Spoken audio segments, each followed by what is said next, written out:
rever os seus princípios. O primeiro princípio que eu queria conversar com vocês nessa noite é o princípio do relacionamento. Nós fomos criados para nos relacionar com Deus.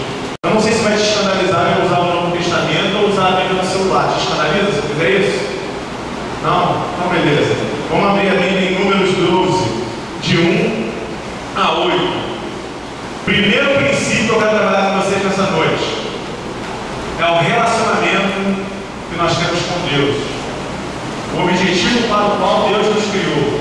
Deus nos criou para que nós tivéssemos um relacionamento com Ele. Deus nos criou para que nós fôssemos amigos dEle. Deus nos criou para que nós tivéssemos autoridade sobre essa terra. Números 12, de 1 a 8.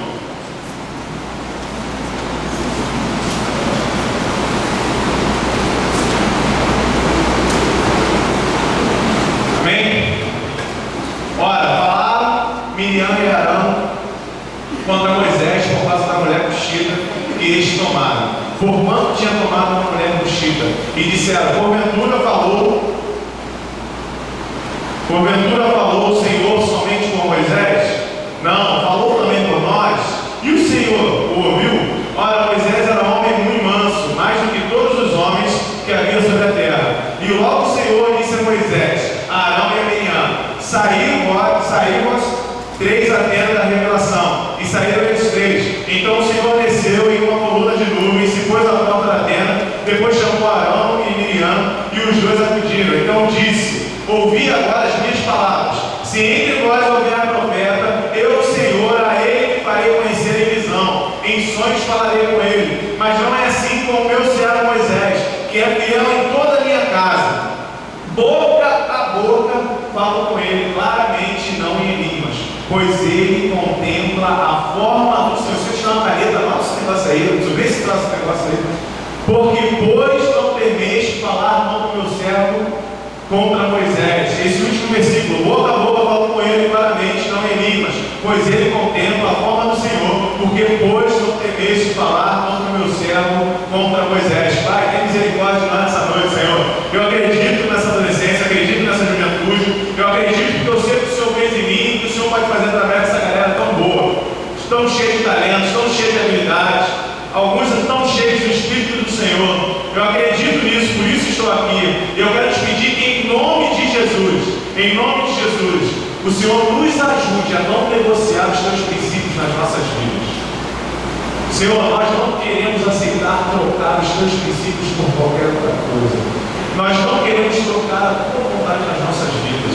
E nós falamos isso sabendo que nós fazemos isso várias vezes. Por isso reconhecemos o nosso pecado, reconhecemos as nossas dificuldades, reconhecemos as nossas falhas e te imploramos: nos ajuda, nos ajuda, nos ajuda, em nome de Jesus. Amém. Nossa geração está marcada por relações superficiais. Você concorda com essa afirmação? Quantas pessoas já usaram o Orkut para mandar uma mensagem falando que ama uma pessoa e não amava droga nenhuma? Só porque a pessoa te mandou um depoimento e você tem que escrever alguma coisa. Quantas pessoas falaram para o garoto que estava ficando, quando esse garoto, essa menina chegaram falando assim: eu te amo. Aí você, caramba, o que eu faço agora? Aí você fala: eu te amo. Só que aí uma semana depois você termina com a pessoa, porque você não amava aquela pessoa. Então você ficou em crise. Poxa, a pessoa está falando que eu amo e tal. Quantas pessoas no congresso se tornam as melhores amigas do mundo, os melhores amigos do mundo, mas no ano que vem não se encontram no próximo congresso nem olha para a cara da outra pessoa? Só eu que já fiz isso na vida ou vocês também fazem? Só eu? Então desculpa, eu pedi perdão ao Senhor por isso, porque só eu que faço esse negócio. As redes sociais demonstram isso. As fotos e os depoimentos deixados no Orkut não são responsáveis por um relacionamento verdadeiro. Quantas fotos nós temos lá fazendo, né, um pega a mão, o outro pega assim, bota o rosto assim do lado. Ai, como ele é meu amigo, e eu não encontro mais essa pessoa. O Fred está fazendo uma fluminense aqui, né? Se ele for para outro time, ele vai fazer a mesma coisa, é que nem um gol de jogador de futebol, vai fazer isso. Você viu lá aquela galera com o Ronaldo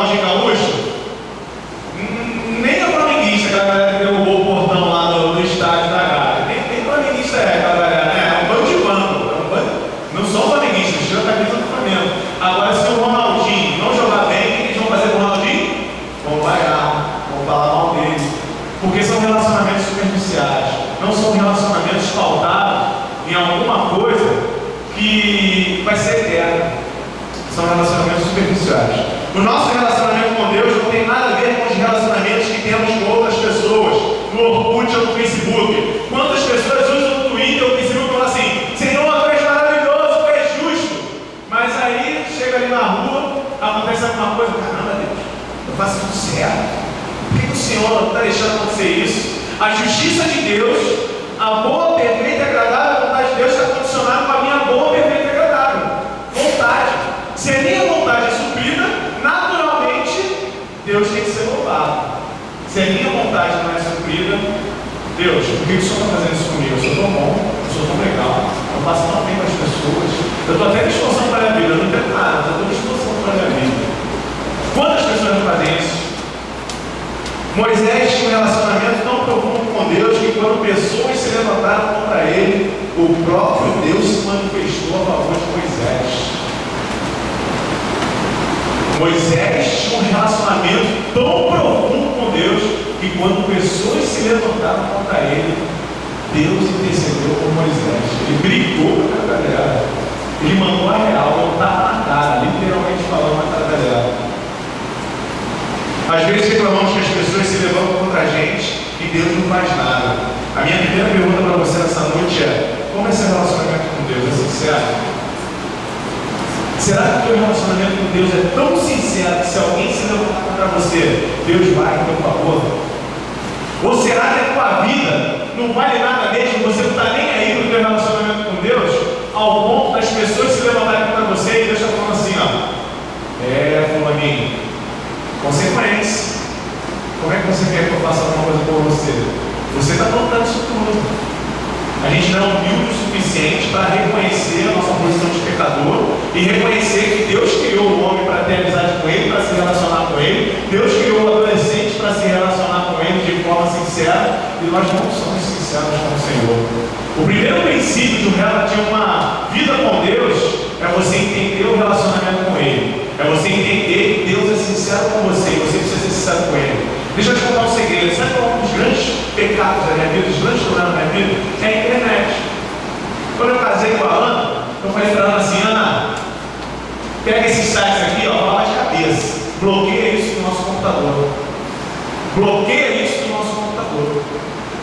E a Ana foi lá, bloqueou tudo. Ela: caramba, você sabe um monte de cabeça. Eu falei: meu vício secreto, seminarista. Lá no seminário, santarrão, não tem pecado, não tem nada. Foi um grande problema. E eu comecei a falar isso para todo mundo. E eu chego para as igrejas e às vezes falo isso e a galera fica doida. Que isso, pastor, você não pode falar isso. Sabe, eu estou cansado de uma igreja mentirosa. Eu estou cansado de uma igreja que não fala a verdade. Tem um vídeo muito legal no YouTube, a Graça da Graça, que fala: por que o processo é incluído e o confesso é excluído? Jesus veio para que nós tivéssemos coragem para confessar o pecado para Ele e restaurar esse relacionamento que foi quebrado por causa do maldito do pecado. Porque eu achei que eu podia caminhar sozinho. Porque eu achei que, por eu ser adolescente, eu não tenho responsabilidade. Jesus veio para os doentes. Se você é são, pode meter o pé daqui, porque aqui não é teu lugar. A igreja não é lugar de pessoas que são sãs, a igreja é lugar de doentes, de pessoas que entendem a necessidade de ser curado. Então, se você não aprender a confessar teu pecado, tu está no lugar errado. Você nunca vai conseguir ter um relacionamento sincero com Deus. Se você tiver um relacionamento sincero com Deus, Isaías, no versículo 7 ao versículo 8 do capítulo 59, ele fala uma das frases, do versículo 15 do capítulo 49, ele fala uma das frases que eu acho mais bonitas da Bíblia. E eu me sinto muito bem em ler isso. Fala o seguinte: porventura pode uma mulher esquecer-se tanto do seu filho que cria, que não se compadeça dele, do filho do seu ventre? Mas ainda que esta mãe se esquecesse dele, contudo eu não me esquecerei de ti. A base de um relacionamento sincero, a base de uma confiança, a base de princípios que não são negociáveis, são que eles não se acabam. Independente do momento que você esteja vivendo, Deus não se esquece de você, porque você é uma pessoa que deposita sua confiança nele. Você tem um relacionamento sincero com ele. Você é um adolescente que tomou a coragem de falar o seguinte: por amor a Jesus, eu vou ser uma pessoa responsável pelo relacionamento com ele. Desculpe, eu não aceito trocas. Desculpe, não aceito trocar um relacionamento sincero por relacionamentos superficiais. Eu não aceito trocar o meu relacionamento com Jesus por relacionamentos que vão acabar. O meu relacionamento com Jesus nunca vai acabar. Um pacto que eu fiz com a minha esposa, e a gente vai falar muito isso, eu falei para ela, que ela repetisse para mim, se ela concordasse, é o seguinte: você é a mulher que eu mais amo na vida, mas eu não te amo mais do que o meu Deus. Você é a mulher que eu mais amo na vida. Todo quem me conhece aqui há algum tempo sabe quanto eu amo minha esposa. Como Deus está dando a oportunidade de ter uma família que eu nunca tive. E como eu valorizo isso. Mas eu não a amo mais do que meu Deus. E eu quero que ela me ame como ela nunca amou ninguém. Mas que ela ame mais a Deus do que a mim. A partir do momento que o meu desejo, a minha vontade, o nosso relacionamento ou dela seja maior do que a vontade de Deus, a gente precisa parar. E a gente precisa conversar e voltar para o centro do nosso relacionamento. E a gente começou a namorar, a gente era adolescente. A gente namorou 3 anos e casou. E namoramos, mesmo eu com esses problemas todos, a gente casou sem ter relacionamento sexual. A gente conseguiu fazer isso. Foi difícil, foi uma luta, foi complicado. Ainda bem que a Ana fazia artes marciais, porque eu era complicado mesmo. Ela tinha que segurar meus 10 braços para fora que eu tinha. Mas se não fosse um relacionamento pautado na palavra de Deus e pautado na educação que ela teve dos pais em relação ao cristianismo e a educação que eu estava tendo no seminário Betel, que eu estava sendo discipulado naquele lugar, a gente tinha transado no casamento. Mas sabe por que a gente não fez isso? Porque o princípio de que Deus abençoaria o nosso casamento se a gente não se relacionasse antes dele, nos ajudou a segurar 3 anos de namoro. E eu posso te falar isso com propriedade, com autoridade, porque eu vivi isso. Dá para namorar, noivar, se transar e casar. E aproveitar depois o sexo santo, onde está sob a autoridade do Senhor. Sabe, meus irmãos, a gente precisa falar a verdade. A gente precisa falar a verdade. O MEC reconheceu esse ano, e a partir do ano que vem, as crianças de 8 anos de idade, elas vão ter acesso a uma fita de vídeo onde uma criança sai da sala e ela volta para dentro da sala e ela fala o seguinte: ah não, eu quero que a senhora me chame de um nome feminino, Laura. Eu acho que é o nome daquele rapaz, o rapaz se chama João e a menina Laura. Mas isso vai passar em todas as escolas do nosso Brasil, porque o MEC aprovou esse negócio. Se a igreja não falar sobre sexo, a escola vai ensinar os nossos adolescentes sobre isso. Eu não aceito trocar um relacionamento sincero por relacionamentos superficiais. Eu não sei se você aceita. Se você aceitar, o problema é seu, eu não ando contigo, eu quero andar com Deus. Eu não quero me relacionar com pessoas que sejam superficiais, eu quero me relacionar com pessoas que amam a Jesus. Para me relacionar com pessoas superficiais, eu me relaciono com elas para pregar o Evangelho. Com crentes, eu quero me relacionar com pessoas que servem a Jesus e querem servir a Jesus.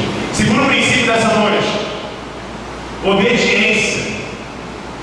Por falta de obediência, o homem se afastou de Deus. Alguns vão falar assim: isso era cruzada estudantil e tal. Eu vi no jornalzinho que uma galera frequentando a cruzada estudantil, eu lembrei quando eu frequentava, e eu acho que tem muito a ver com o que vocês estão falando. Segundo princípio, obediência. Qual é a segunda lei espiritual? Hein, Gabriel? Hein? Ó, falando de forma informal. A primeira, Deus criou o homem para se relacionar com ele. A segunda, o homem resolveu se separar de Deus, ele pecou, ele desobedeceu. Ele tinha uma amizade com Deus e ele se separou dessa amizade. Por falta de obediência, o homem se afastou de Deus.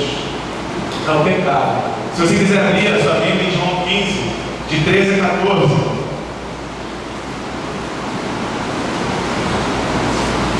João 15, 13 a 14. A partir do momento que me relaciono com Deus, percebo que não há coisa melhor que obedecê-lo.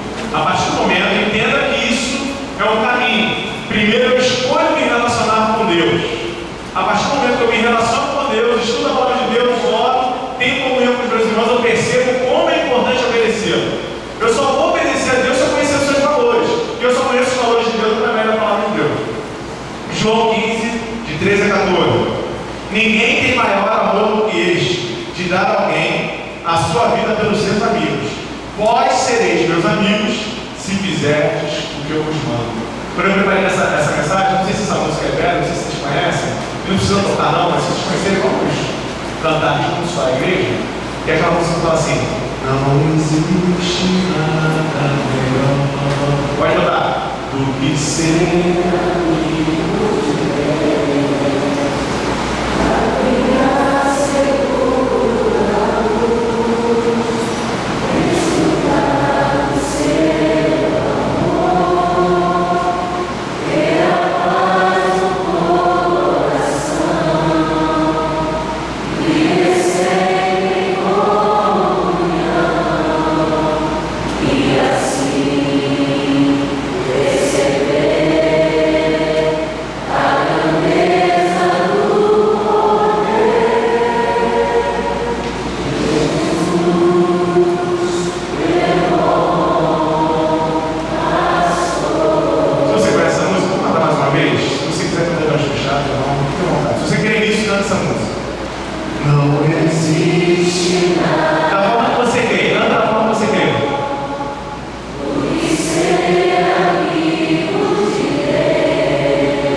quando ele escreveu, e teologicamente ele é sensacional, não, mas quando ele escreveu essa música, ele teve uma sensibilidade espiritual para entender o que é obediência ao Senhor.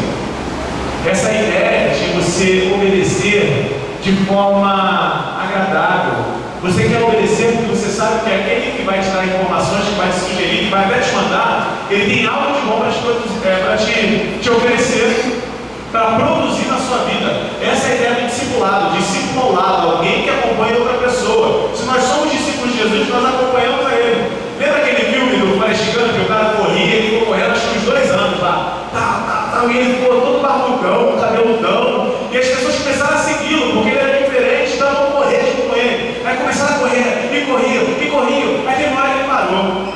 Aí todo mundo, ele vai falar. Ele vai falar. O que ele fala? Você já viu ele fala? Estou cansado.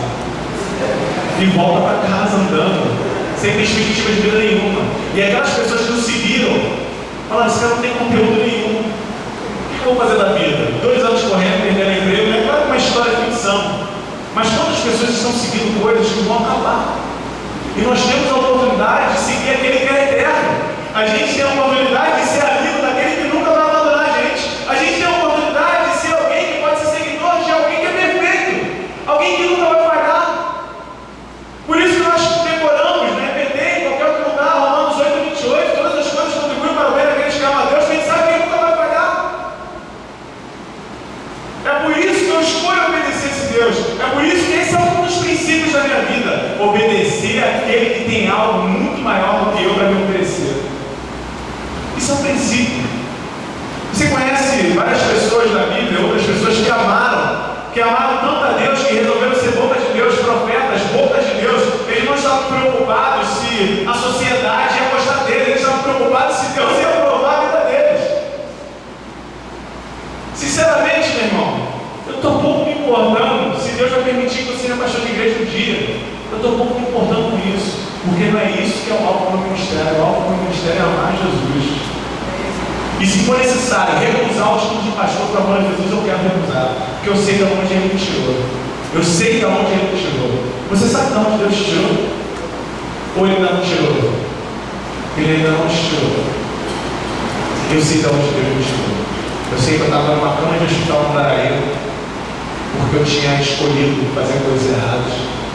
E quando eu acordei naquela cama de hospital, uma pessoa chegou lá e falou o seguinte: Deus está te dando uma segunda oportunidade. Não sei quem é aquela mulher, não sei se ela era crente, não sei quem ela era, uma cadeirante, uma médica cadeirante na Andaraí. Ela falou: Deus está te dando uma segunda oportunidade. E eu entendi como era importante a vida, e como era importante aquilo que estava me dando uma segunda oportunidade. Depois daquele dia eu falei: não dá mais também. Não dá mais viver dessa forma, se a pessoa que me ama está sofrendo por mim. Minha mãe não foi me visitar no hospital. Quem foi me buscar no hospital foi a pastora São Luís. Minha mãe não foi me buscar no hospital. Foi aquele homem, as pessoas da minha escola, que viram ter alguém lá dentro da escola, foram aquelas pessoas que me levaram. Minha mãe não foi, meu irmão não foi.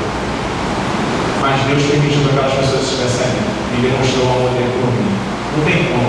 Não tem como negar. Não espere chegar na situação que eu cheguei para escolher andar com Jesus. Porque algumas pessoas que andaram comigo não tiveram essa segunda chance.